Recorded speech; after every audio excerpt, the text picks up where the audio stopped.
জুলাই গণঅভ্যুত্থানের বর্ষপূর্তিতে রাজধানীর মানিক মিয়া এভিনিউতে দিনভর সাংস্কৃতিক অনুষ্ঠান সহ নানা আয়োজন রয়েছে। সকাল থেকে আসতে শুরু করেছেন সাধারণ মানুষ। এখানে আছেন সহকর্মী সাব্বির আহমেদ। বিস্তারিত জানতে সরাসরি যুক্ত হচ্ছে তার সঙ্গে।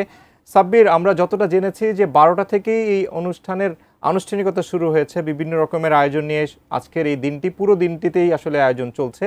আপনি এর আগের সংবাদও আমাদের সঙ্গে যুক্ত হয়ে বিভিন্ন রকমের আয়োজনের কথা বলছিলেন। এই মুহূর্তে ঠিক কি চলছে, কি আছে আপনার কাছে জানাবেন।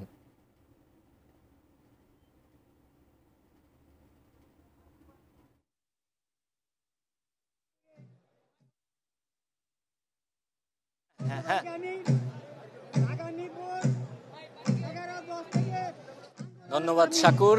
আজ ঐতিহাসিক 5ই আগস্ট, যেই 5ই আগস্টকে মূলত 36 জুলাই হিসেবে গণনা করা হচ্ছে। কারণ আপনারা জানেন, জুলাই যে আন্দোলন শুরু হয়েছিল কোটা সংস্কারের দাবিতে, সে আন্দোলন ধীরে ধীরে রূপ নেয় সরকার পতনের এক দফা দাবিতে, এবং 5ই আগস্ট স্বৈরাচার সরকারের পতন হয়। এবং সেই জুলাই আন্দোলনের ধারাবাহিকতায় এই 5ই আগস্ট পরবর্তীতে হয়ে যায় 36 জুলাই।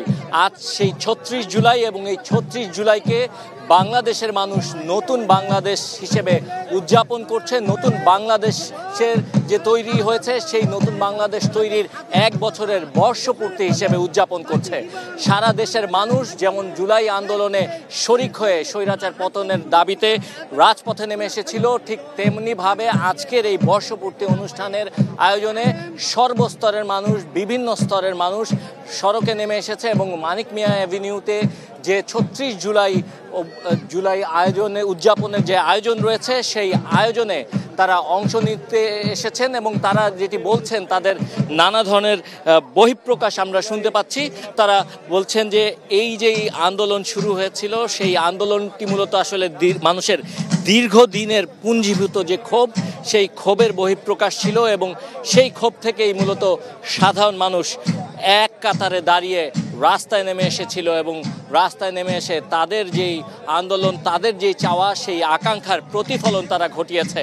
এবং সে সময় যেভাবে নির্বিচারে গুলি করা হয়েছে শিক্ষার্থীদের ওপর, যেভাবে হত্যাযজ্ঞ চালানো হয়েছিল, সেই হত্যাযজ্ঞের যেন বিচার নিশ্চিত হয়, সেই বিচার নিশ্চিত হওয়ার দাবি তারা জানাচ্ছেন। এবং সেই বিচার নিশ্চিত হওয়ার দ্বার প্রান্তে দাঁড়িয়ে আছে বাংলাদেশ। কারণ আপনারা জানেন যে ইতিমধ্যে আন্তর্জাতিক অপরাধ ট্রাইব্যুনাল করে, সেই ট্রাইব্যুনালে এই যে জুলাইয়ে যে হত্যাযজ্ঞ সংঘটিত হয়েছিল, সেই হত্যাযজ্ঞে কার কি ভূমিকা ছিল, সে বিষয়গুলো তুলে ধরা হচ্ছে, এবং ধীরে ধীরে এর সঙ্গে কার কি সম্পৃক্ততা ছিল, সেই বিষয়গুলো তুলে ধরা হচ্ছে। এবং এর বিচার নিশ্চিত করার ব্যাপারে বর্তমান সরকার বদ্ধপরিকর, এবং যারা এই বিচারিক কার্যক্রমের সঙ্গে রয়েছেন, তারাও এই ব্যাপারটি নিশ্চিত করতে চান যেন কোনো অপরাধী যারা এই হত্যাযজ্ঞের সঙ্গে জড়িত ছিল, তারা যেন ছাড় না পায়। এখানে অনেকেই এসছেন যারা জুলাই যোদ্ধা, জুলাইয়ের এই আন্দোলনে অনেকে যারা শহীদ হয়েছেন, সেই পরিবারের সদস্যরা এসছেন, যারা আহত হয়েছেন তারাও এসছেন। একজন আহত, যিনি জুলাই এই আন্দোলন চলাকালীন সময়ে গুলিবিদ্ধ হয়েছেন, আপনারা দেখতে পাচ্ছেন। আমরা তার সঙ্গে একটু কথা বলতে চাই। তার চোখ কিছুটা ক্ষতিগ্রস্ত হয়েছিল, স্প্লিন্টার লেগেছিল। আপনার এখন আসলে কেমন লাগছে? এখন 19 জুলাই ঘোষণা দিবে আজকে, এটা শুনে আর কি খুব আনন্দে আসছি এখানে। আগের জুলাই আর এখনকার জুলাইয়ের মধ্যে পার্থক্য কি, কেমন মনে হচ্ছে? আগের জুলাই আর এখনকার জুলাই পার্থক্য বেশি একটা কিছু দেই না, কারণ দেশ স্বাধীনের পরে এখন দেশের ভিতরে স্বৈরাচার রয়ে গেছে। কারণ চাঁদাবাজি, সন্ত্রাসী, ডাকাতি, এগুলো তো বাংলাদেশে অহরহ হইতেই আছে। কিন্তু এই বাংলাদেশ চাইছিলাম না, আমরা চাইছিলাম আরেকটু শান্তির বাংলাদেশ চাই। কিন্তু ডাক্তার ইউনূস স্যারে এটা পারতো, আরো আগেও নির্মূল করতে পারতো, কিন্তু স্যারে কি জন্য বাজায় রাখছে তা জানি না। কিন্তু এই যে পাথর মারিয়া চাঁদাবাজির লেগে, চাঁদার জন্য পাথর দিয়ে মানুষ মেরা ফেলায়, এই ধরনের সন্ত্রাসী বাংলাদেশ চাই না, আমরা চাই আরেকটু শান্তির বাংলাদেশ।